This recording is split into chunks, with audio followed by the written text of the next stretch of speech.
দোয়া করতে করতে যদি দেখেন চোখ দিয়ে পানি ঝরছে, বুঝবেন দোয়া কবুল হয়ে গেছে ইনশাআল্লাহ। এটা দোয়া কবুলের আলামত।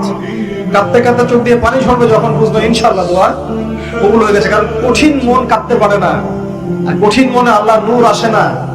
আল্লাহর নূর যে হৃদয়ে আসে, ওই হৃদয়ের চোখ দিয়ে পানি ঝরতে থাকে। আধারে ভয় পেও না, আলো আছে আড়ালে, অন্ধকার পালিয়ে যাবে তুমি উঠে দাঁড়ালে। নিজেকে দাঁড়াতে হবে, নিজের সাথে নিজের শক্ত বোঝাপড়া করতে হবে। অন্যের দোষ খোঁজার সময় আমাদের নাই, চিল্লায় বলো ঠিক না।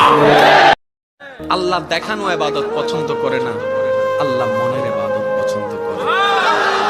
আল্লাহ কপালওয়ালা সিজদা পছন্দ করে না, আল্লাহ সেই সিজদা পছন্দ করে যে সিজদায় কপাল ঝুকার আগে বান্দার দিলটা রহমানের দরবারে ঝুঁকে যায়।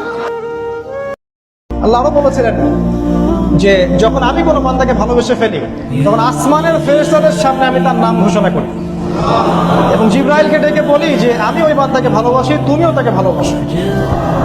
তাই মানুষকে সন্তুষ্ট করার চেষ্টা করবেন না, আল্লাহকে সন্তুষ্ট করার চেষ্টা। কবরস্থানে জানতো একটু যাবেন, একটু গেলে আখিরাতের কথাটা স্মরণ হবে। ওখানে ছোট শিশুরা শুয়ে আছে, কিশোর যুবকরা আছে, আপনার মতো তাকড়া যুবক মুরব্বীরা আছে।